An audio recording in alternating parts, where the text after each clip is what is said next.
All right. So, welcome back to the platform of Biological Code.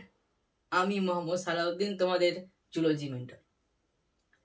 তো অনেকদিন পর, তাই তো, নতুন বছরের শুরুয়াত হয়ে গেল, আমাদের নতুন বছর স্টার্ট হয়ে গেল 2025। তো একবার হ্যাপি নিউ ইয়ার সবাইকে জানাই। তো নতুন বছরের শুরুতে সবাই এখন মজা হই হুল্লোড় এখনো চলছে, কিন্তু এই মজা এই হই হুল্লোড়ের পাশাপাশিও কিন্তু আমাদেরকে কি করতে হবে, নিজের পড়াশোনাটাকে মেনটেন করতে হবে, নিজের আয়ত্তে রাখতে হবে, তাই তো। তো চলো আমরা আমাদের সেই পুরনো পড়াশোনাতে ফিরে যাই, ঠিক আছে। তো আমরা কি করছিলাম, ক্লাস 11-এর কেমিক্যাল কোঅর্ডিনেশন অ্যান্ড ইন্টিগ্রেশন এই চ্যাপ্টারটা স্টার্ট করেছিলাম। এর আগে আমাদের 9টা লেকচার হয়েছে, আজকে লেকচার 10। আজকের লেকচারে আমরা অ্যাড্রিনাল গ্ল্যান্ড সম্বন্ধে কথা বলবো, ঠিক আছে। অনেক গ্ল্যান্ড আমরা পড়লাম এবং এই চ্যাপ্টারে প্রায় আমরা এখন শেষের দিকে। এটাকে আমরা hypothalamus, pituitary, pineal, thymus, pancreas, thyroid, parathyroid এই সমস্ত গ্ল্যান্ড কমপ্লিট করে ফেলেছি। তো যারা দেখোনি অবশ্যই আগের লেকচারগুলো দেখো। তো আজকে অ্যাড্রিনাল গ্ল্যান্ডটা প্রথমে শুরু করি। অ্যাড্রিনাল গ্ল্যান্ডটা দিয়ে আজকে আমাদের স্টার্ট হবে, ঠিক আছে। তো ফার্স্ট আমরা কি দেখি, প্রত্যেক গ্ল্যান্ডের লোকেশনটা দেখি। যে একটা গ্ল্যান্ড যে আমরা পড়ছি, একটা গ্রন্থি সম্বন্ধে জানছি, কিন্তু ওই গ্রন্থিটা আমাদের শরীরের কোন স্থানে অবস্থান করে, আমাদের শরীরের কোন জায়গায় অবস্থান করে, তাই আমরা প্রথমে লোকেশন গুলো দেখেছিলাম। তো চলো প্রথমে আমরা দেখি কি অ্যাড্রিনাল গ্ল্যান্ডের অবস্থান, ঠিক আছে। দেখো খুব ভালোভাবে লক্ষ্য করো, এই দুটো হচ্ছে আমাদের কি কিডনি। এইভাবে যদি দাঁড় করো তুমি, এটা হচ্ছে তোমাদের রাইট, এদিকে আছে তোমাদের কি লেফট কিডনি আছে, তাই তো, রাইট দিকে লেফট। তো দেখো এই দুটো কিডনির উপরে দেখতে পাচ্ছ টুপির মতো দুটো গ্রন্থি রাখা আছে বা আছে। তো এই গ্রন্থি দুটোকেই বলা হচ্ছে কি অ্যাড্রিনাল গ্ল্যান্ড। এই গ্রন্থি দুটো হচ্ছে কি অ্যাড্রিনাল গ্ল্যান্ড। তাহলে নিশ্চয়ই আমাদের লোকেশন পুরো ক্লিয়ার হয়ে গেল। আমি এখানে লিখছি না আর, লোকেশনটা পুরো আমাদের ক্লিয়ার যে কিডনির উপরে আছে কি অ্যাড্রিনাল গ্ল্যান্ড। অ্যাড্রিনাল গ্ল্যান্ডের লোকেশন আমাদের কারো মিস হয় না। তো যেহেতু অ্যাড্রিনাল গ্ল্যান্ড কিডনির উপরে অবস্থান করে, তাই আমরা এর নাম দিয়েছি কি সুপ্রা রেনাল গ্ল্যান্ড, ঠিক আছে। সাব মানে হচ্ছে নিচে আর সুপ্রা মানে হচ্ছে উপরে। কিডনির উপরে অবস্থান করছে, তার জন্য আমরা একে বলছি কি সুপ্রা রেনাল গ্ল্যান্ড, ঠিক আছে। আচ্ছা, এবার দেখুন আমরা এখানে একটা কিডনিকে নিয়ে কথা, মানে একটা কিডনির উপরে যে অ্যাড্রিনাল গ্ল্যান্ড আছে তাকে নিয়ে কথা বলবো। একটাকে নিয়ে কথা বলা মানে ওটা একই ব্যাপার, ঠিক আছে। দেখো এখানে আমরা অ্যাড্রিনাল গ্ল্যান্ডটাকে বড় করে এঁকেছি। অ্যাড্রিনাল গ্ল্যান্ডের কিন্তু কি হয়, দুটো পার্ট থাকে, মানে দুটো পার্ট বলতে কি দুটো লেয়ার তুমি বলতে পারো। একটাকে বলা হচ্ছে আউটার লেয়ার আর একটা হচ্ছে ইনার লেয়ার। দুটো লেয়ার থাকে, ঠিক আছে। তো বাইরের যে লেয়ার আছে, এই যে বাইরের লেয়ারটাকে বলা হয় কি কর্টেক্স। বাইরের লেয়ারটাকে বলা হয় কি কর্টেক্স, ঠিক আছে। এবং ভিতরের যে লেয়ার থাকে একে বলা হয় কি, একে বলা হয় মেডুলা। বাইরের লেয়ারটাকে বলা হচ্ছে কর্টেক্স এবং ভিতরের লেয়ারটাকে বলা হচ্ছে মেডুলা। তাহলে কর্টেক্স এখানে ও মানে আউটার লেয়ার, আর মেডুলা হচ্ছে আই, মানে মেডুলা হচ্ছে কি, মেডুলা হচ্ছে ইনার লেয়ার। এবার এই দুটো লেয়ার কিন্তু কি দুটো ভিন্ন ধরনের হরমোন রিলিজ করে, ঠিক আছে। তো চলো এবার আমরা এদের হরমোন সম্বন্ধে পড়বো। তো প্রথমত কর্টেক্স নিয়ে হোক কথা। কর্টেক্স, তো কর্টেক্স আমি কি বললাম আউটার লেয়ার,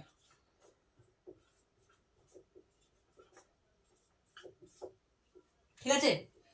কর্টেক্স যে হরমোনগুলো ক্ষরণ করে সেই হরমোনগুলোকে কি বলা হয়, সে হরমোনগুলোকে বলা হয় কর্টিকয়েডস। কি বলা হয়, কর্টিকয়েডস। কর্টিকয়েডস বা কি কর্টিকোস্টেরয়েড। শুধু কর্টিকয়েড বলা যায়, বা একে বলা হয় কি কর্টিকোস্টেরয়েড। এবং এগুলো কি ডেরিভেটিভ? এগুলো হচ্ছে স্টেরয়েড ডেরিভেটিভ।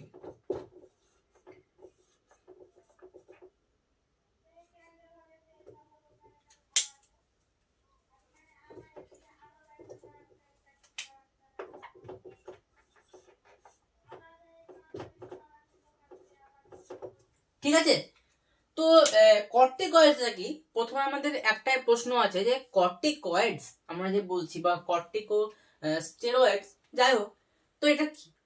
তো কর্টিকয়েড হচ্ছে একটা ফ্যাট, এক টাইপের ফ্যাট মলিকিউল বলতে পারো, ওয়ান টাইপ অফ কি ফ্যাট মলিকিউলস। আর স্টেরয়েড হচ্ছে কি? স্টেরয়েড হচ্ছে কোলেস্টেরলের ডেরিভেটিভ। ঠিক আছে, তো আমাদেরকে এখান থেকে দেখো আমরা বুঝতে পারছি যে কি আমাদেরকে এখানে ফ্যাট কথা আসছে, যে ফ্যাট যদি আমরা গুড ফ্যাট খাই আমাদেরকে তাহলে কি করতে হবে?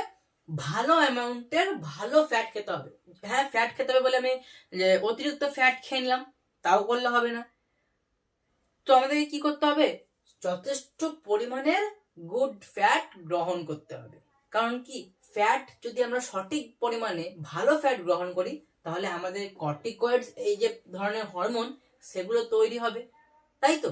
তাহলে কর্টিকয়েড বা কর্টিকোস্টেরয়েড মানে আমরা বুঝতে পারছি যে ফ্যাটের সঙ্গে একটু সম্পর্ক আসছে। ক্লিয়ার? আচ্ছা, তো এটা কর্টেক্স বা আউটার লেয়ার সম্বন্ধে কথা হলো। এবার আমরা ইনার লেয়ার সম্বন্ধে কথা বলবো, যেটা আমাদের হচ্ছে কি মেডুলা। ক্লিয়ার? আচ্ছা, তো এটা হয়ে গেল নিশ্চয়ই। এবার আমরা যাব কোথায়? ইনার লেয়ারে যাব।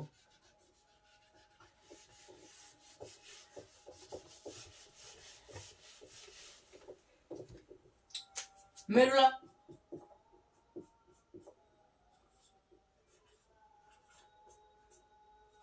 মেডুলাকে আমরা বললাম যে ইনার লেয়ার।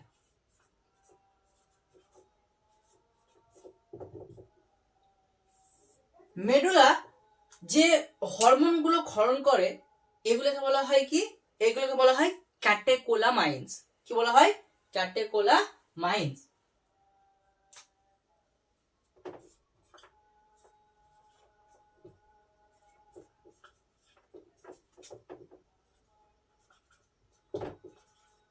ঠিক আছে, ক্যাটেকোলামাইন্স।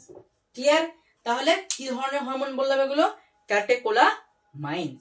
তাহলে দেখো এখানে তোমরা যদি বায়োমলিকিউলস হয়তো পড়েছো বা যারা এখনো পড়োনি হয়তো পড়বে, তো ওখানে ওখানে গিয়ে তোমরা অ্যামিন অ্যামিন এই শব্দটা দেখতে পাবে।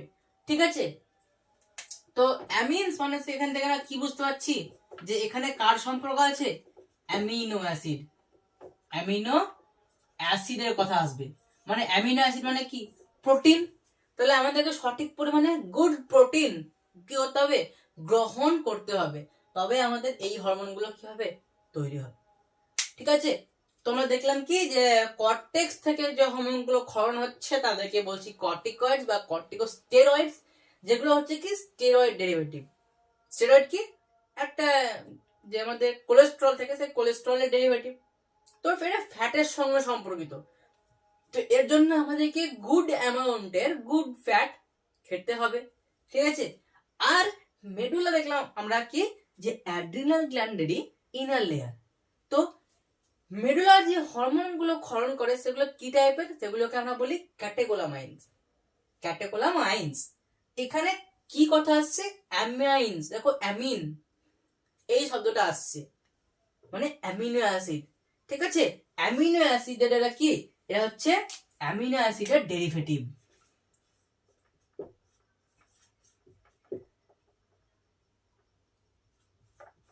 ক্লিয়ার? তাহলে আমাদেরকে সঠিক পরিমাণে, আর অ্যামিনো অ্যাসিড প্রোটিনের ডেরিভেটিভ, তাহলে সঠিক পরিমাণে প্রোটিনটা আমাদেরকে গ্রহণ করতে হবে।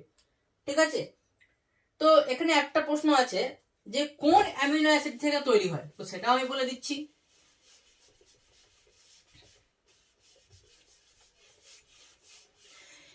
তোমরা তো বায়োমলিকিউলসে পড়বে এক ধরনের অ্যামিনো অ্যাসিড থাকে যেটার নাম হচ্ছে টাইরোসিন। টাইরোসিন এটা এক প্রকারের ক্ষারীয় অ্যামিনো অ্যাসিড, টাইরোসিন।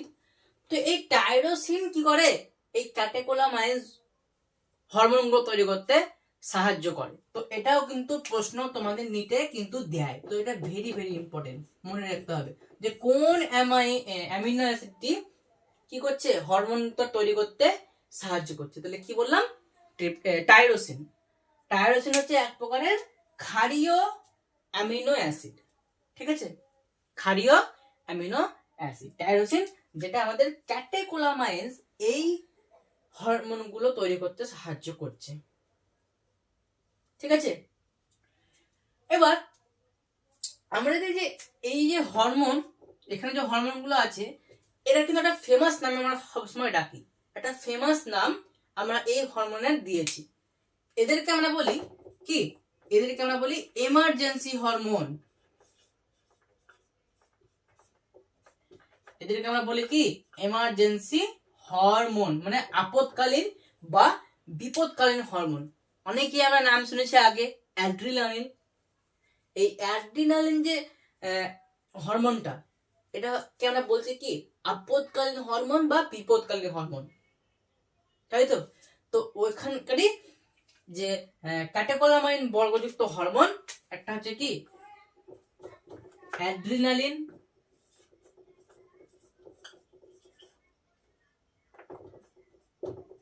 বা একে আমরা বলি এপিনেফ্রিন।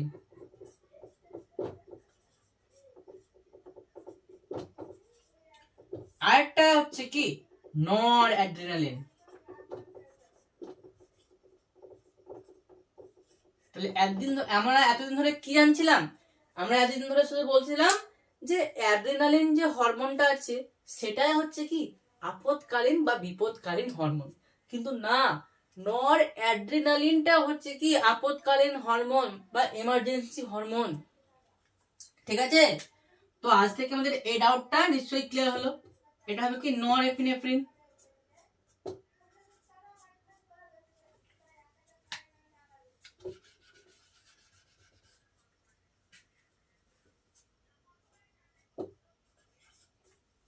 নন এপিনেফ্রিন বা নর অ্যাড্রিনালিন, ক্লিয়ার হলো তো? আচ্ছা, তাহলে নিশ্চয় বুঝতে পারলে। এবার একবার পুরোটা হয়ে যাক, যে মেডুলা হচ্ছে আমাদের ইনার লেয়ার, এবং সেখান থেকে যে হরমোনগুলো ক্ষরণ হয় তাদেরকে আমরা বলি ক্যাটেকোলামাইন, ঠিক আছে। অ্যামাইন কথাটা আসছে মানে এরা হচ্ছে কি অ্যামিনো অ্যাসিডের ডেরিভেটিভ, মানে আমাদেরকে সঠিক পরিমাণে প্রোটিন, গুড প্রোটিন গ্রহণ করতে হবে। এবং কোন অ্যামিনো অ্যাসিডের ডেরিভেটিভ এরা, টাইরোসিন। টাইরোসিন কি করছে, হেল্প করছে এই জাতীয় হরমোনগুলো তৈরি করতে, ঠিক আছে। এবার এই হরমোনগুলো একটা ফেমাস নাম আমরা ডাকি, সেটা হচ্ছে কি এমার্জেন্সি হরমোন, মানে হচ্ছে আপদকালীন বা বিপদকালীন হরমোন। এবার কোন দুটো আছে, অ্যাড্রিনালিন বা অ্যাড্রিনালিনের আরেকটা নাম কি এপিনেফ্রিন, আরেকটা হচ্ছে কি নর অ্যাড্রিনালিন বা নর এপিনেফ্রিন। তো এতদিন ধরে আমরা শুধুমাত্র কি বলছিলাম, অ্যাড্রিনালিনকেই বলছিলাম এমার্জেন্সি হরমোন, কিন্তু না, নর অ্যাড্রিনালিনও কিন্তু কি একটা ইমার্জেন্সি হরমোন। তো ক্লিয়ার হয়ে গেল। এবার আমাদেরকে মেডুলা সম্বন্ধে কথা বলে নিলাম, কর্টেক্স রিজিয়নটা আমাদেরকে এবার একটু ভালোভাবে পড়তে হবে, ঠিক আছে। তো আবার কর্টেক্স রিজিয়নে যাই, আমাদের কিন্তু এটা পুরোপুরি কমপ্লিট হয়ে গেল। অ্যাড্রিনালিনটা আমরা জানি যে আমরা আপদকালীন হরমোন কেন বলছি, কারণ ধরে নাও তোমার সিলেবাস কমপ্লিট হয়নি, সামনে এক্সাম, কালকে ধরে নাও এক্সাম, কিন্তু এখনো তোমার পুরোপুরি সিলেবাসটা কমপ্লিট হয়নি, বা হয়তো তোমার কারোর সঙ্গে ফাইট হয়ে গেছে, মারপিট হয়ে গেছে, ঠিক আছে, বা হয়তো তুমি কোনো মাকড়সা হোক, তুমি যা যে জিনিসটা ভয় পাও, বা কোনো সাপ দেখে ফেলেছো, তো সেই টাইমে তোমার এই হরমোনগুলো ক্ষরণ হবে, ঠিক আছে, ঠিক আছে। তো এই এমার্জেন্সি হরমোন এটাই জন্য বলছি, যে শুধুমাত্র ভয় পেলাম তার জন্য না, মানে একে বলা হয় কি 3F hormone, fair, fight, flight. মানে তুমি শুধু ফাইট করে নিলা, মানে কাউকে মেরে দিলা, তাও হবে না, তোমাকেও কেউ মারতে পারে। আসবো আমরা পরে, আবার একটু পরে আমাদের এর সম্বন্ধে আলোচনা হবে। তো ঠিক আছে, প্রথমে আমরা যাই এবার কর্টেক্স রিজিয়নে।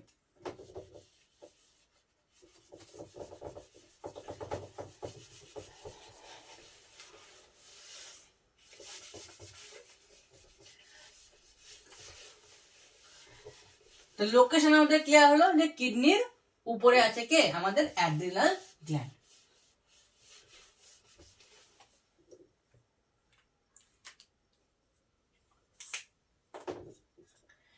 শেপটা সম্বন্ধে আমরা এখনো কথা বলিনি।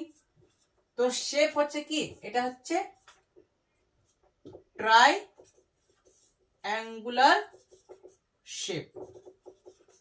কেমন দেখতে দাও, ত্রিভুজের মতো। তুমি এটা দেখো, অনেকটা ত্রিভুজের মতন দেখতে না? এর দুটো লেয়ার থেকে বললাম, বাইরে হচ্ছে কি কর্টেক্স এবং ভিতরটা হচ্ছে কি মেডুলা। ঠিক আছে, তাহলে কেমন শেপ? Triangular shape. শেপও ক্লিয়ার, লোকেশনও ক্লিয়ার। আচ্ছা নেক্সট চলো তাহলে এবার আমরা ডাইরেক্ট কর্টেক্স রিজনে চলে যাব। মানে রিজন তো না, কর্টেক্স লেয়ারটা। কর্টেক্স, তো কর্টেক্স, এই যে কর্টেক্স রিজিয়ন এর কিন্তু তিনটে ভাগ আছে। মানে আমাদের এই যে কর্টেক্স,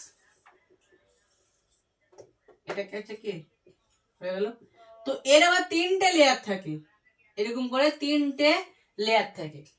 ঠিক আছে, সব থেকে যে বাইরের লেয়ার, তারপরে যে এটা হচ্ছে মিডিল লেয়ার, এটা হচ্ছে কি ইনার লেয়ার। তো এটা হচ্ছে আউটার, এটা হচ্ছে মিডিল, এটা হচ্ছে কি ইনার লেয়ার।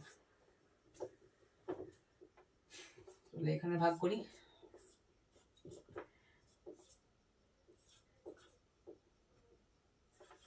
তো যেটা আমাদের আউটার লেয়ার, সে আউটার লেয়ারকে বলা হয় জোনা গ্লোমেরুলোসা। ক্লিয়ার হলো? সব থেকে যে বাইরের লেয়ার তাকে আমরা বলছি কি জোনা গ্লোমেরুলোসা। এটা হচ্ছে কি আউটার লেয়ার। তারপরে মিডিলের যে লেয়ারটা আছে আমাদের, মিডিলের যে লেয়ারটা আছে তাকে আমরা বলি কি জোনা ফ্যাসিকুলাটা। এটা যে কি মিডিল লেয়ার। ঠিক আছে, আর সব থেকে যে ইনার লেয়ারটা আছে সেটা হচ্ছে কি বললি আমরা কি জোনা রেটিকুলারিস। এটা হচ্ছে কি ইনার লেয়ার। ক্লিয়ার তাহলে? তো এ হচ্ছে কর্টেক্সের তিনটে ভাগ। আমরা দেখলাম কি যে অ্যাড্রিনাল গ্ল্যান্ডের দুটো লেয়ার থাকে, একটা হচ্ছে কর্টেক্স, একটা থেকে মেডুলা। ঠিক আছে, তো এবার তারপর দেখছি যে কর্টেক্স লেয়ারটার আবার তিনটে লেয়ার আছে এর ভিতরে। একটা হচ্ছে জোনা গ্লোমেরুলোসা, যেটা সব থেকে আউটার লেয়ার। তারপরে হচ্ছে জোনা ফ্যাসিকুলাটা, তারপরে ইনার লেয়ারটা হচ্ছে কি জোনা রেটিকুলারিস। এই তিনটে লেয়ার আছে। এবার এই তিনটে লেয়ার আবার ভিন্ন ভিন্ন ধরনের হরমোন তৈরি করে। ঠিক আছে, চলো এবার আমরা এই তিনটে লেয়ার কোন কোন হরমোন রিলিজ করে সেটা আমরা এবার দেখব।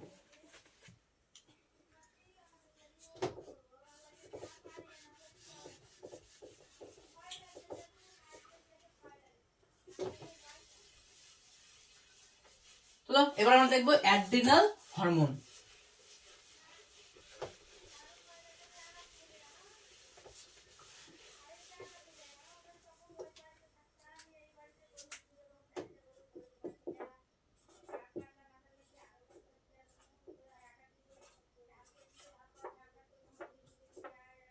ঠিক আছে, অ্যাড্রিনাল হরমোন কোন রিজনের বললাম, মানে কোন লেয়ারের? এটা কর্টেক্স লেয়ার সম্বন্ধে আমাদের কথা হচ্ছে। ঠিক আছে, আচ্ছা তো বললাম কি যে কর্টেক্সের তিনটে রিজন ছিল।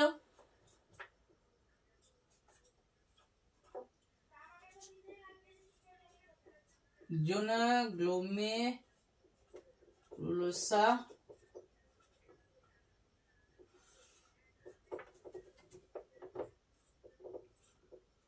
জোনা ফ্যাসিকুলাটা। আর ঠিক আছে, প্রথমে জোনা গ্লোমেরুলোসা সম্বন্ধে কথা হোক। প্রথমে আমরা জোনা গ্লোমেরুলোসা সম্বন্ধে কথা বলি। তো জোনা গ্লোমেরুলোসা যে ধরনের হরমোন রিলিজ করে তাদেরকে বলা হয় কি, তাদেরকে বলা হয় মিনারেলোকর্টিকয়েডস। তাদের কি বলা হয়? তাদেরকে বলা হয় মিনারেলোকর্টিকয়েডস।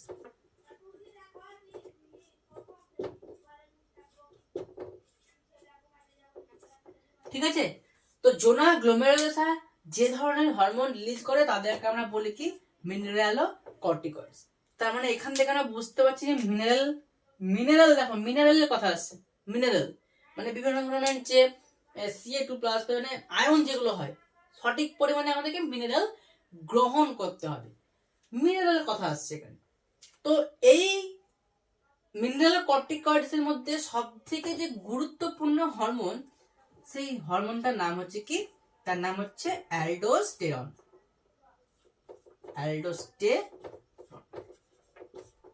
ঠিক আছে, তো আমরা এটা সব থেকে কোন লেয়ারের কথা বলছি, সব থেকে আউটার লেয়ারের কথা বলছি, মানে সব থেকে যে বাইরের লেয়ার কর্টেক্সের তার কথা বলছি। তো জোনা গ্লোমেরুলাসে দেখো মিনারেল কর্টিকয়েডস টাইপের হরমোন ক্ষরণ করে, এবং এই হরমোনগুলির মধ্যে সব থেকে গুরুত্বপূর্ণ হরমোন হচ্ছে কি অ্যালডোস্টেরন। ঠিক আছে, হয়তো অনেকে আগে আমরা নাম শুনেছি যে ব্লাড প্রেসারকে ইনক্রিজ করে, যে Na+ রিঅ্যাবসর্পশনের মাত্রাকে ইনক্রিজ করে, H2+ এর রিঅ্যাবসর্পশনকে ইনক্রিজ করে, ব্লাডের যে ভলিউম, সে ব্লাডের ভলিউমটাকেও সে কি করে ইনক্রিজ করে। ঠিক আছে, তাহলে কি কি করলো অ্যালডোস্টেরন আমাদের কি কি করছে, ব্লাডের যে প্রেসার, সে ব্লাড প্রেসারকে কি করছে, বৃদ্ধি করছে। আর কি করছে, আর যে H2O রিঅ্যাবসর্পশন,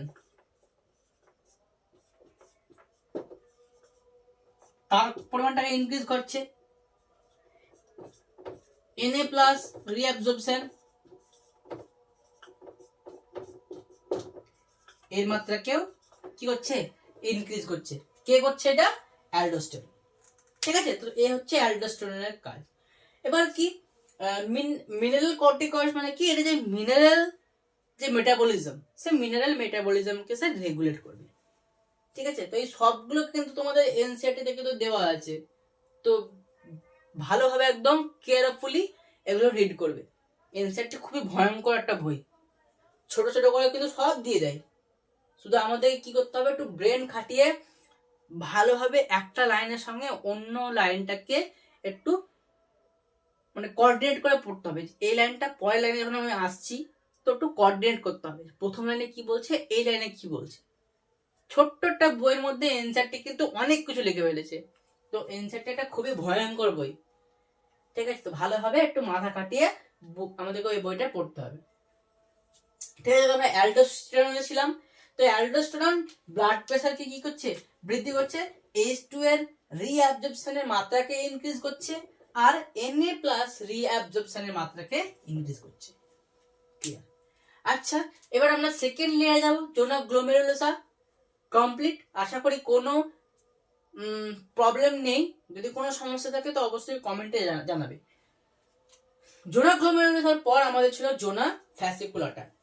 ঠিক আছে, এরপরে আমাদের কি ছিল, এরপর আমাদের ছিল জোনা ফ্যাসিকুলাটা, যেটা হচ্ছে কি মিডিল লেয়ার।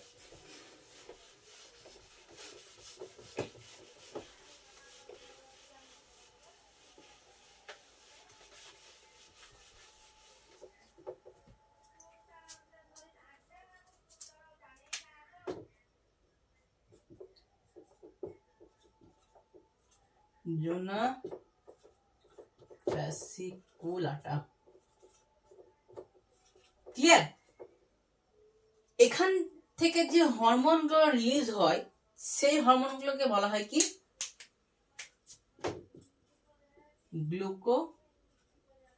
গ্লুকোকর্টিকয়েডস। আমরা দেখলাম কি যে জোনা গ্লোমেরুলোসা ছিল, সেই জোনা গ্লোমেরুলোসা মিনারেল কর্টিকয়েডস টাইপের হরমোন ক্ষরণ করছিল, আর জোনা ফ্যাসিকুলাটা কি করছে, গ্লুকোকর্টিকয়েডস। তার মানে এখানে দেখো কি আছে, গ্লুকোজের সঙ্গে সম্পর্ক আছে। তাহলে আমাদেরকে সঠিক পরিমাণে কার্বোহাইড্রেট জাতীয় খাবারগুলোকে খেতে হবে, যাতে সঠিক মাত্রায় আমরা কি করতে পারি, গ্লুকোজটাকে গ্রহণ করতে পারি। ঠিক আছে, এবং এদের মধ্যে সব থেকে যে মানে যে হরমোনটা প্রায়োরিটি পায়, তার নাম হচ্ছে কি কর্টিসোল। তো এই হরমোনটার ব্যাপারে কি বলবো, এটা হচ্ছে একটা খুবই ডেঞ্জারাস, খুবই একটা ভয়ঙ্কর একটা টাইপের হরমোন। কেন তার পরে তুমি বুঝতে পারবে। মানে যতটুকু আমাদের স্ট্রেস, বডির স্ট্রেসের কাজ, গ্লুকোজের মাত্রাকে বৃদ্ধি, সমস্ত কিছু দায়িত্ব এই হরমোনটা পালন করে। তো ব্লাডের মধ্যে সুগারের ইনক্রিজ হওয়া, বা আমাদের যদি বেশি বেশি করে স্ট্রেস আসে, চিন্তা ভাবনা আসে, তাহলে সেটা তো অবশ্যই আমাদের শরীরের পক্ষে ডেঞ্জার, তাই তো? তো এটা এর জন্য আমরা একটু বললাম যে এটা ডেঞ্জার হরমোন, ঠিক আছে? তো কি বললাম? কর্টিসল।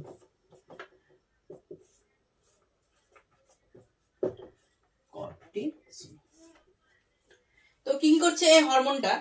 আমি প্রথমে বললাম যে এই হরমোনকে বলা হয় কি, একে বলা হয় the stress hormone, the stress hormone, ঠিক আছে? মানে আমাদের কি বলতো, তোমার ম্যাম বা স্যার যে হোক হয়তো পড়িয়ে দিচ্ছে, বায়োলজি বা কেমিস্ট্রি ফিজিক্স যাই হোক পড়িয়ে দিচ্ছে, কিন্তু তুমি কি কভার করতে পারছো না, তোমার ব্যাকলগ থেকে যাচ্ছে। তো ওইটাই তোমার ধীরে ধীরে স্ট্রেস করছে। তোমার সবাই সব বন্ধু ধরে নাও, ক্লাসে কাউকে ধরে নাও তোমার ম্যাম বা স্যার পড়া জিজ্ঞেস করলে সে পট করে উত্তর দিয়ে দিচ্ছে, কিন্তু তোমাকে যখন জিজ্ঞেস করছে তুমি পারছো না। তো ওইগুলো তোমার মাইন্ডে একটা স্ট্রেসের সৃষ্টি করবে, এবং সেই সময় এই হরমোনটা কাজ করছে, কর্টিসল, ঠিক আছে? তো এবং এই স্ট্রেসের কিন্তু যে ফলাফল বা রেজাল্ট কিন্তু খুবই ক্ষতিকারক আমাদের বডির পক্ষে। তো প্রথমত কথা যে এই হরমোনটা হচ্ছে কি স্ট্রেস হরমোন, ঠিক আছে? এবার দেখো যদি স্ট্রেস হয় আমাদের শরীরে, তাহলে বডিকে বেশি বেশি করে কাজ হবে, বডি বেশি বেশি করে কাজ করবে, বডি টেম্পারেচার ইনক্রিজ হবে, মাথা গরম হবে, মাথা হেড আমাদের যে ব্রেনের উপর চাপ প্রভাব পড়বে, প্রচন্ড চাপ পড়বে, শরীর যদি বেশি বেশি করে কাজ করতে হবে, শরীরে যদি বেশি বেশি করে কাজ করতে হয় তাহলে আমাদের গ্লুকোজের পরিমাণ দরকার, গ্লুকোজ বেশি বেশি করে দরকার শরীরে। কারণ কি, যখনই সেল আমাদের শরীরের মধ্যে যে কোষগুলো আছে তারা যখন গ্লুকোজ বেশি বেশি করে গ্রহণ করতে পারবে তখনই তো তারা কাজটা করতে পারবে, তাই তো? তাই আমাদের কি কি করতে হবে? গ্লুকোজের মাত্রাকেও ইনক্রিজ করাতে হবে আমাদের শরীরে। ক্লিয়ার? আচ্ছা, তাহলে স্ট্রেস যদি আছে তাহলে গ্লুকোজও দেখো বেশি বেশি করে ক্ষরণ হবে। কারণ কি, শক্তির প্রয়োজন, শরীরকে বেশি বেশি করে কাজ করতে হবে, শক্তির প্রয়োজন। আর শক্তিরা কারা উৎপন্ন করবে? কোষ উৎপন্ন করবে। আর কোষ তখনই শক্তি বেশি করে উৎপন্ন করবে যখন তুমি ওকে কি করবে? গ্লুকোজ দেবে। গ্লুকোজ যদি না দাও তাহলে শক্তি তৈরি করতে পারবে না, ঠিক আছে? তাহলে এই সময় তোমার কি হবে? ব্লাডের যে সুগার লেভেল, সেই সুগার লেভেল কিন্তু কি হবে? ইনক্রিজ হবে। Blood sugar level, blood sugar level কিন্তু কি হবে? ইনক্রিজ হবে। ক্লিয়ার? আর কি, তোমার শরীরে ভবিষ্যতেও কিন্তু কাজ করার প্রয়োজন পড়বে, কারণ তোমার মাইন্ড এখন স্ট্রেস ফিল করছে, তো তোমার ভবিষ্যতেও কাজ করার প্রয়োজন হবে। যদি আমার শরীরের সুগার যদি কম পড়ে, তাই আমার শরীর কি করবে? আমরা যে খাবারগুলো খাবো সেগুলোকে ফ্যাটে রূপান্তরিত করে সঞ্চয় করে রাখবে। বেশি বেশি করে তখন কি হবে? ফ্যাট গুলোকে তৈরি করবে এবং সঞ্চয় করে রাখবে। মানে আমরা যে খাবারটা গ্রহণ করব সেখান থেকে তারা ফ্যাটের প্রোডাকশনকে কি করবে? ইনক্রিজ করবে। তাহলে ফ্যাটের যে প্রোডাকশন,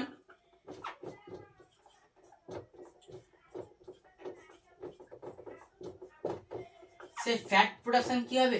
ইনক্রিজ হবে, যার ফলে আমাদের শরীরে কি হবে? যার ফলে আমাদের শরীরে ওবেসিটি হবে। তাহলে এটা বুঝতে পারলে যে মাথায় যখন কোনো চিন্তা থাকে, স্ট্রেস থাকে, সেই স্ট্রেসের সময় যদি তুমি কোনো খাবার গ্রহণ করো তার ফলে তোমার কি হবে? শরীর মোটা হয়ে পড়বে, ওবেসিটি স্থূলত্ব আসবে শরীরে। বুঝতে পারলা? তো চিন্তা ভাবনার সমস্ত কিছুকে দূর করে বিনা টেনশনে খাবার। অবশ্যই পড়াশোনা তো করতেই হবে, ব্যাকলগ ফেললে হবে না, কিন্তু ব্যাকলগ আছে বলে অতিরিক্ত মাথায় চাপ নিলেও হবে না, স্ট্রেস কিন্তু কম করতে হবে। অর্থাৎ এই হরমোনটাকে কাজ করতে দিলেই হবে না আমাদের শরীরে, ঠিক আছে? ফ্যাটের প্রোডাকশন বৃদ্ধি পাচ্ছে, যার ফলে তোমার স্থূলতা হচ্ছে। তাই মাথায় কোনো স্ট্রেস নিয়ে তুমি খাবার খাবে না। যদি তুমি মাথায় স্ট্রেস থাকে এবং যদি খাবার খাও, ফ্যাটের প্রোডাকশন বাড়বে, যার ফলে তোমার শরীরে মোটাপা দেখা দেবে, স্থূলত্ব দেখা দেবে, ঠিক আছে? আর কি হবে? তোমার যে ইমিউন সিস্টেম, তোমার যে ইমিউনিটি, সে ইমিউনিটি কমে যাবে। তাহলে ইমিউনিটি সিস্টেম সেই ইমিউনিটি সিস্টেম কি হবে, ডিক্রিজ হয়ে যাবে। তোমার ইমিউনিটি সিস্টেম মানে তোমার ইমিউনিটি সিস্টেম কমে যাবে, তোমার শরীরের রোগ প্রতিরোধ যে ক্ষমতা সেটা কমে যাবে। মানে হালকা সর্দিও তোমাকে তাড়াতাড়ি লেগে যাবে। মানে তোমার যে ইমিউনিটি যে সিস্টেম সেটা যদি কমে যায়, তাহলে তোমার রোগ প্রতিরোধ ক্ষমতা কি হচ্ছে, কমে যাচ্ছে, তুমি রোগাক্রান্ত হয়ে পড়বে সহজেই। তাহলে মাথায় স্ট্রেস যদি তুমি সবসময় নিয়ে থাকো, তাহলে তোমার শরীরে রোগেরাও কিন্তু কি করবে, বাসা বাঁধবে। তাদের ভাই যারা বেশি চিন্তা ভাবনা করে, মানে একটা সামান্য কিছুকে নিয়ে বেশি ভাবে, মাথায় মানে চাপ নিয়ে ফেলে পড়াটাকে, তারা কিন্তু বেশি রোগে ভোগে। অনেক লক্ষ্য করে দেখবা। তো মাথায় কখনো চাপ নিবা না, অত স্ট্রেস নিলে হবে না, হয়ে যাবে পড়া, চাপ নেই। তো এই এই প্রবলেম তৈরি করছে আমাদের এই হরমোনটা কর্টিসল। তার জন্য আমি প্রথমে বললাম যে এটা হচ্ছে একটা ডেঞ্জার হরমোন। প্রথমে যখন বলেছি এটা হচ্ছে কি স্ট্রেস হরমোন। এবং যদি স্ট্রেস থাকে তাহলে আমাদের বডি তখন বেশি বেশি করে কাজ করবে। বডি যদি বেশি বেশি করে কাজ করে তাহলে তার জন্য শক্তি দরকার হবে। শক্তিটা উৎপন্ন করবে কারা, কোষ করবে। এবং কোষ তখনই শক্তি উৎপন্ন করবে যখন সঠিক মাত্রায় তারা গ্লুকোজটাকে গ্রহণ করবে। আর বেশি বেশি করে কাজ করতে হবে, তাই তখন ব্লাডের যে সুগার লেভেল সেটাও ইনক্রিজ হবে। আমরা যে খাবারটা খাবো সেখানেও ফ্যাটের প্রোডাকশন কি হবে, বেড়ে যাবে, যার ফলে ওবেসিটি আসবে। মাথায় স্ট্রেস থাকলে তোমার ইমিউনিটি সিস্টেম লো হয়ে পড়বে, তুমি সহজেই রোগ দিয়ে আক্রান্ত হয়ে পড়বা। ক্লিয়ার? তাই সবসময় চেষ্টা করবা মাথায় স্ট্রেস যেন না থাকে, এই হরমোনটা যেন কাজ করতে না পারে। ঠিক আছে, নেক্সট আমরা এবার চলে যাবো জোনা রেটিকুলারিস, যেটা হচ্ছে আমাদের কর্টেক্স রিজিয়নের সব থেকে ইনার লেয়ারটা। কর্টেক্স রিজিয়নের সব থেকে ইনার লেয়ার জোনা রেটিকুলারিস এর সম্বন্ধে কথা বলবো। ক্লিয়ার?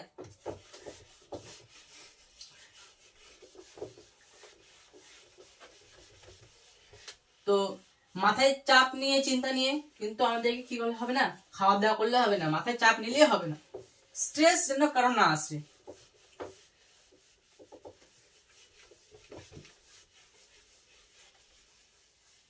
স্ট্রেসটা অনেকে আসে যখন সিলেবাস কমপ্লিট হয় না, সামনে তো এক্সাম, তোমার সিলেবাসই কমপ্লিট হচ্ছে না, স্ট্রেস। তাহলে ওই যে বললাম তোমার যে এমার্জেন্সি যে হরমোন, ওটা একই জিনিস।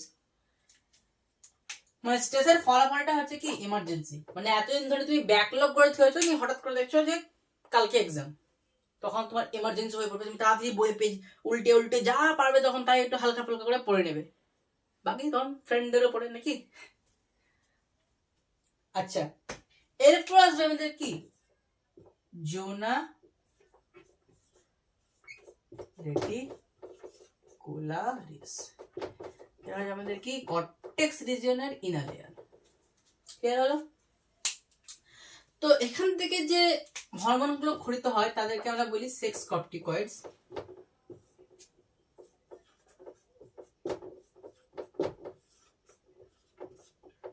ঠিক আছে, এখান থেকে যে হরমোনগুলো ক্ষরণ হয় তাদেরকে আমরা বলি সেক্স কর্টিকয়েডস। এবং এগুলো হচ্ছে কি আমাদের যে টেস্টোস্টেরন থাকে, টেস্টোস্টেরন লাইক কম্পাউন্ড।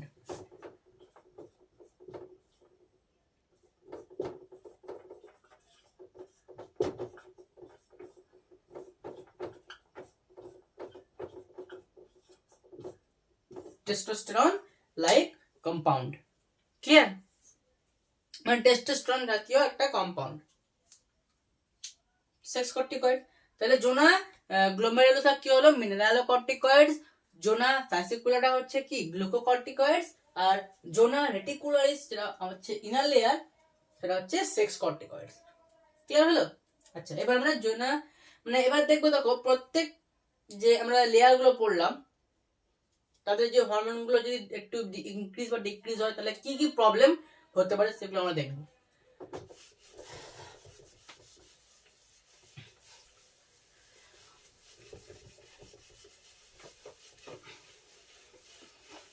যদি এটা লোকেশন যেখানে পুরো ক্লিয়ার এখন।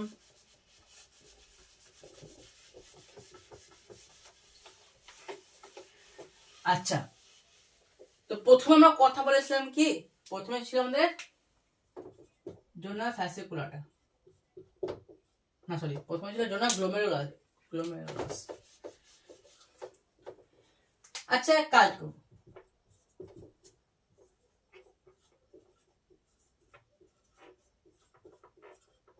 তোমরা প্রত্যেকে এভাবে লিখবে, হ্যাঁ।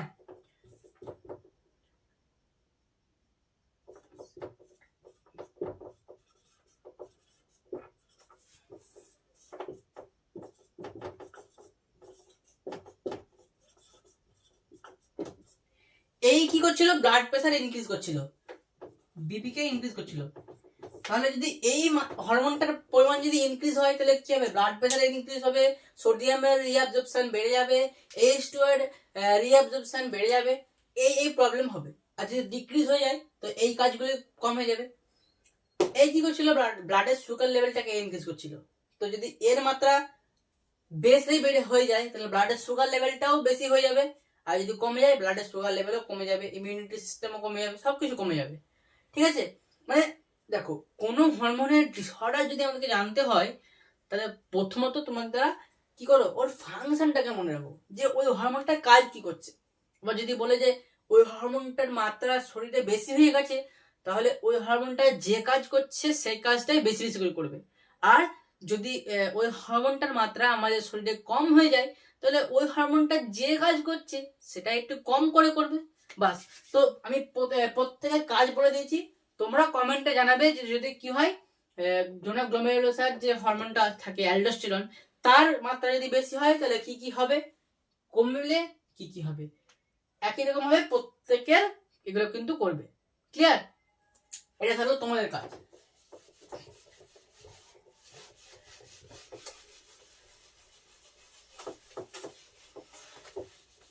আচ্ছা, নেক্সট দেখো আমরা যেটা সবথেকে গুরুত্বপূর্ণ কথা বলবো সেটা হচ্ছে সেক্স কর্টিকয়েডস সম্বন্ধে।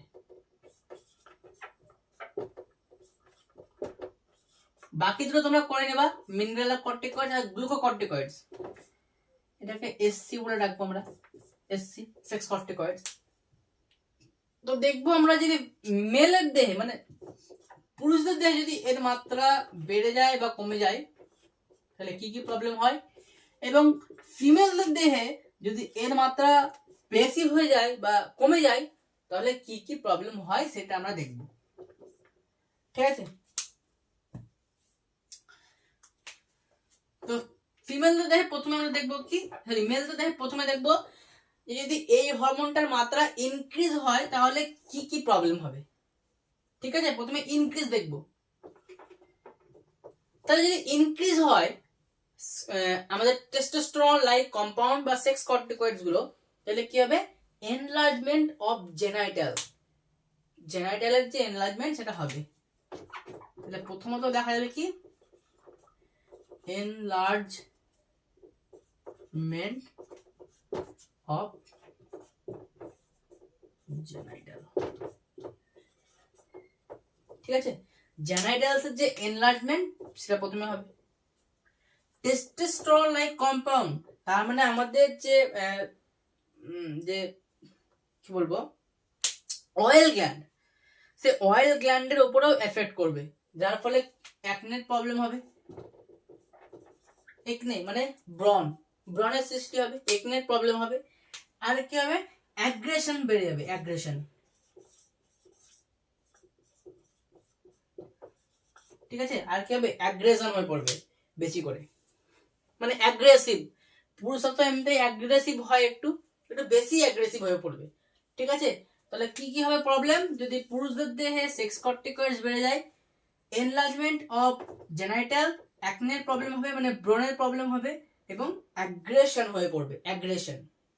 ঠিক আছে, আর যদি ফিমেলদের দেহে হয় তো ফিমেলদের দেহে হলে প্রথমত যে প্রবলেমটা হবে সেটা হচ্ছে অ্যাড্রিনাল ভিরিলিজম।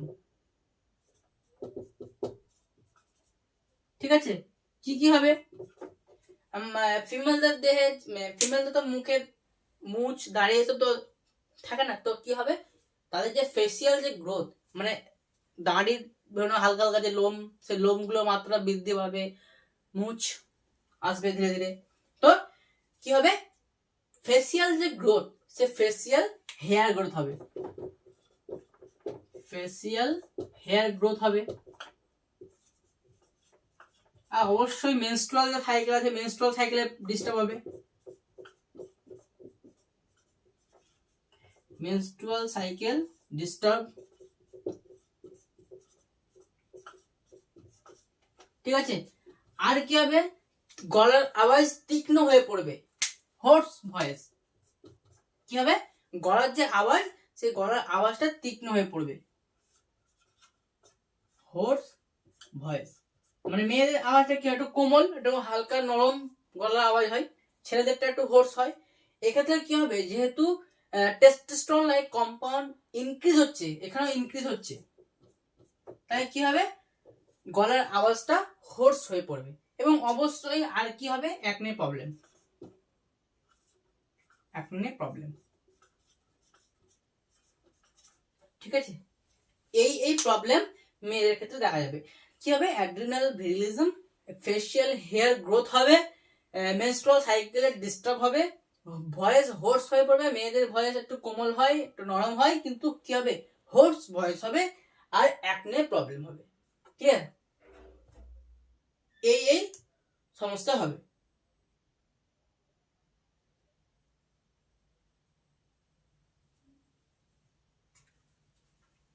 এবার যদি এই হরমোনটার মাত্রা যদি ডিক্রিজ হয়, তাহলে কি কি সমস্যা হবে দেখো।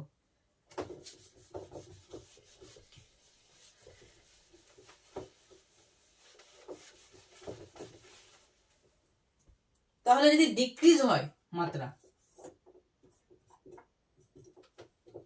তাহলে পুরুষদের দেহে যে প্রবলেমটা হবে সেটা হচ্ছে কি, সেই প্রবলেমটা হচ্ছে কি, গাইনাকোমাস্টিয়া।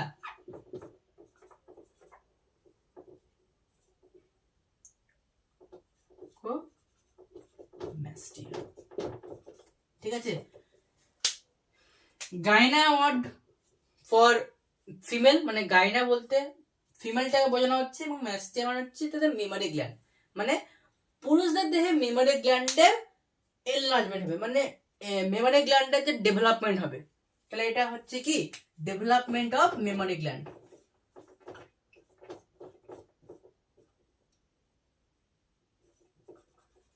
Development of mammary gland. Clear, gynaecomastia, gyna word for female, mastia মানে হচ্ছে কি মেমরি গ্ল্যান্ডকে এখানে বোঝানো হয়েছে। মানে কি, development of mammary gland, mammary গ্ল্যান্ডের ডেভেলপমেন্ট হবে যদি কি হয়, সেক্স কর্টিকয়েডস বা টেস্টোস্টেরন লাইক কম্পাউন্ড পুরুষদের দেহে কম ক্ষরণ হয়। ঠিক আছে, আর যদি মেয়েদের দেহে যদি এই হরমোন কম ক্ষরণ হয়, তাহলে সেরকম কোনো প্রভাব দেখা যায় না, কিন্তু তবু হালকা একটু টেস্টোস্টেরন মেয়েদের দেহেও থাকা প্রয়োজন। ঠিক আছে, কিন্তু ডিক্রিজ হলে, হালকা ডিক্রিজ হলে কোনো সমস্যা হয় না, ইনক্রিজ হলে সমস্যাটা হয়। ঠিক আছে, আর যদি পুরুষদের দেহে যদি ডিক্রিজ হয়, তাহলে development of mammary gland. Clear? আচ্ছা, এরপর আমাদের অ্যাড্রিনাল যে হরমোন কমপ্লিট হলো, এবার আমরা দেখব কি, অ্যান্টাগনিজম।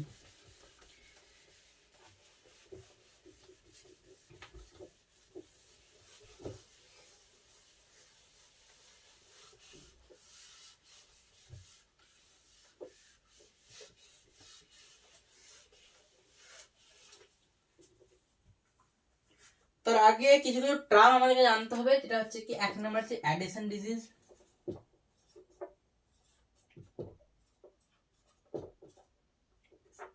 প্রথমত আমরা দেখবো কি, প্রথমত আমরা দেখবো অ্যাডিসন ডিজিজ। ঠিক আছে, তারপরে দেখবো কুশিং সিনড্রোম।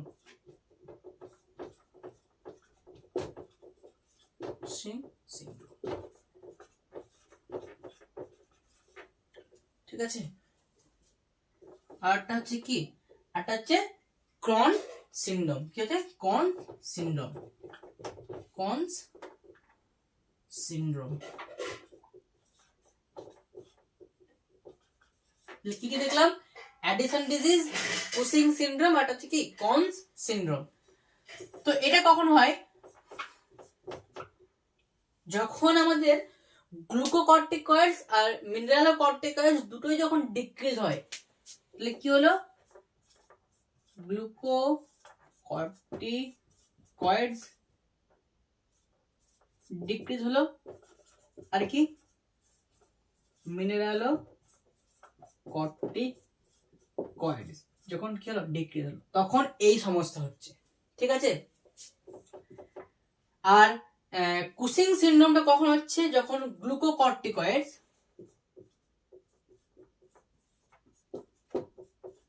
কি হচ্ছে, ডিক্রিজ হচ্ছে, তখন এই সমস্যাটা হয়। আর কম সিনড্রোমটা কখন হয়, যখন মিনারেলো কর্টিকয়েড যখন ইনক্রিজ হয় তখন কি হয়, কনস সিনড্রোম হয়। এবার তোমাদের কাজটা এটাই যে তাহলে যদি গ্লুকোকর্টিকয়েড ডিক্রিজ হয় তাহলে কি কি সমস্যা হচ্ছে, বা মিনারেলো কর্টিকয়েড যদি ডিক্রিজ হয় তাহলে কি কি প্রভাব পড়বে আমাদের শরীরে, কারণ কি আমি অলরেডি কাজগুলো বলেছি। তো তোমাদেরকে কাজ হচ্ছে এটাই যে নিজেদেরকে বার করতে হবে, ঠিক আছে। আর কুসিং সিনড্রোম একই রকম ভাবে দেখো কি হচ্ছে, এখানে গ্লুকোকর্টিকয়েড ডিক্রিজ হচ্ছে, গ্লুকোকর্টিকয়েড ডিক্রিজ হচ্ছে, তাহলে গ্লুকোকর্টিকয়েড যদি ডিক্রিজ হয় তাহলে শরীরে কি কি আমাদের এফেক্ট পড়বে, কারণ আমি অলরেডি কাজ বলেছি, তো তোমরা এটা নিজেরা বার করবে, ঠিক আছে। কম সিনড্রোমে বার করবে যে মিনারেল কর্টিকয়েডস ইনক্রিজ হচ্ছে মানে কি কি সমস্যা হবে, ঠিক আছে। তোমরা এগুলো নিজে থেকেই বার করবে, আমি শুধু আপাতত এতটুকুই বলে দিলাম যে গ্লুকোকর্টিকয়েডস ডিক্রিজ হলো, মিনারেল কর্টিকয়েডস ডিক্রিজ হলো, কোথায়, অ্যাডিশন ডিজিজে। কুসিং সিনড্রোমে কি হচ্ছে, গ্লুকোকর্টিকয়েডস ডিক্রিজ হচ্ছে, আর কনস সিনড্রোমে কি হচ্ছে, মিনারেল কর্টিকয়েডস ইনক্রিজ হচ্ছে। ক্লিয়ার?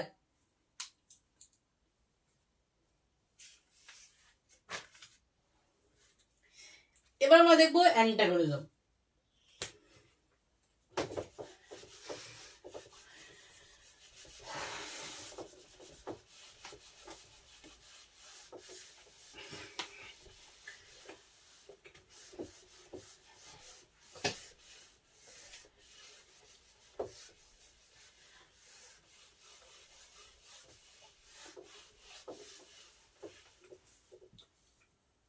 নাও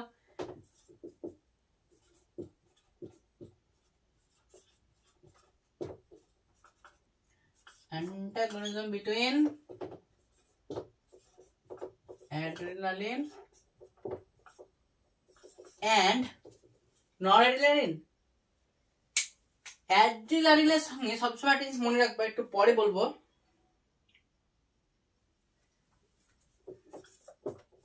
অ্যাড্রিনালিনের সঙ্গে অ্যান্টাগনিজম যদি কারো হয় সেটা হবে কি, অ্যাসিটাইল কোলিন, ঠিক আছে, কারো হবে অ্যাসিটাইল কোলিন।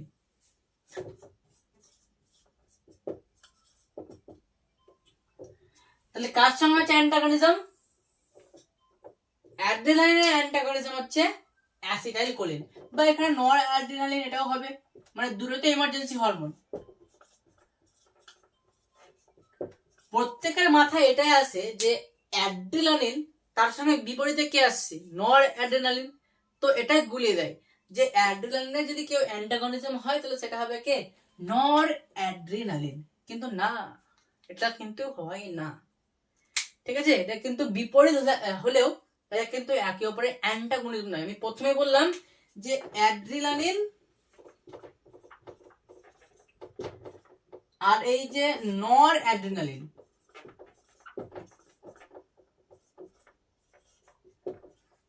এরা দুজনেই কি ছিল, দুজনেই হচ্ছিল ইমার্জেন্সি হরমোন।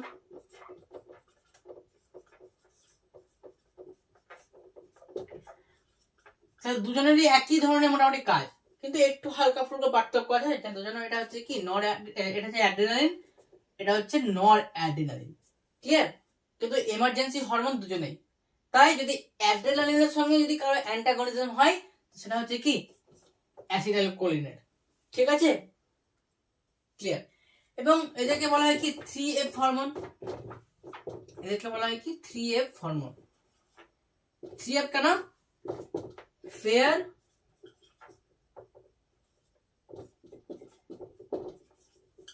ফাইট আর কি ফ্লাইট।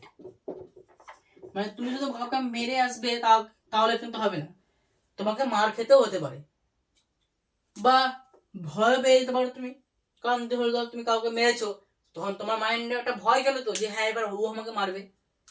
তাই কি ফেয়ার, ফাইট, ফ্লাইট, মানে যখন তোমার ভয় পায় তখন তোমার এই হরমোন ক্ষরণ হয়, কারোর সঙ্গে মারপিট করছো তখন এই হরমোন ক্ষরণ হচ্ছে, বা ধরে নাও তোমাকে কেউ মেরে দিয়েছে তখনও এই হরমোন ক্ষরণ হবে।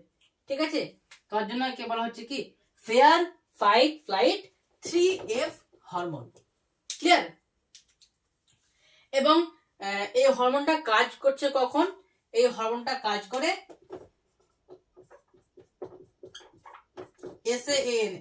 SANS, মানে কি সিম্প্যাথেটিক অটোনমিক নার্ভাস সিস্টেম এর উপস্থিতিতে, মানে তার সঙ্গে কিন্তু কি করে তাল মিলিয়ে কাজ করছে কে অ্যাড্রিনালিন এবং নর অ্যাড্রিনালিন হরমোন। তোমরা হয়তো অলরেডি হয়তো পড়েছো বা কেউ হয়তো পড়োনি, কিন্তু অ্যাড্রিনালিন হরমোন এবং নর অ্যাড্রিনালিন হরমোন এরা কি করবে সিম্প্যাথেটিক অটোনমিক নার্ভাস সিস্টেমের উপস্থিতিতেই এরা কাজ করবে। ক্লিয়ার?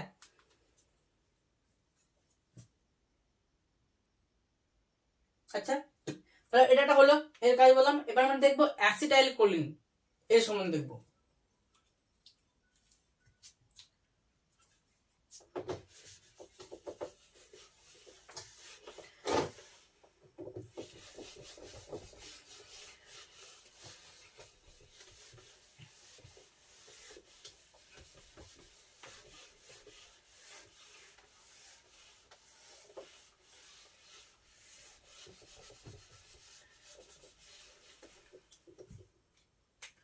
তাহলে যে অ্যাসিটাইল কোলিন,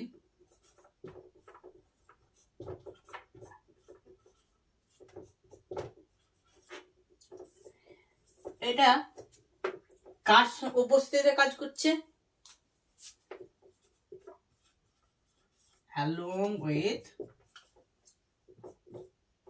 প্যারাসিম্প্যাথেটিক, ঠিক আছে, প্যারাসিম্প্যাথেটিক অটোনমিক নার্ভাস সিস্টেমের উপস্থিতিতে কাজ করবে এটা।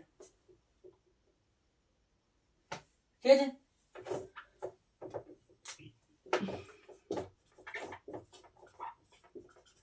Parasympathetic autonomic nervous system. Clear? তাহলে কার উপস্থিতিতে কাজ করছে? ট্যান্স। ওটা কার উপস্থিতিতে কাজ করলো? Sympathetic autonomic nervous system. আর এই কার উপস্থিতিতে কাজ করছে? প্যারাসিম্প্যাথেটিক অটোনমিক নার্ভাস সিস্টেমের উপস্থিতিতে কাজ করছে। ঠিক আছে, এবং কখন করছে? নর্মাল কন্ডিশনে।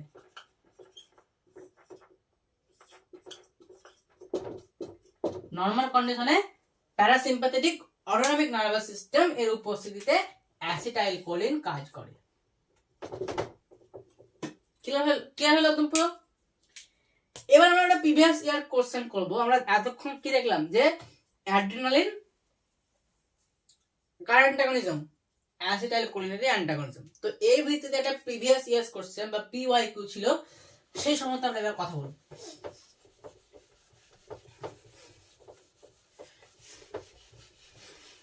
তো দেখছো কত ছোট্ট ছোট্ট জায়গা থেকে কোশ্চেন পড়ে।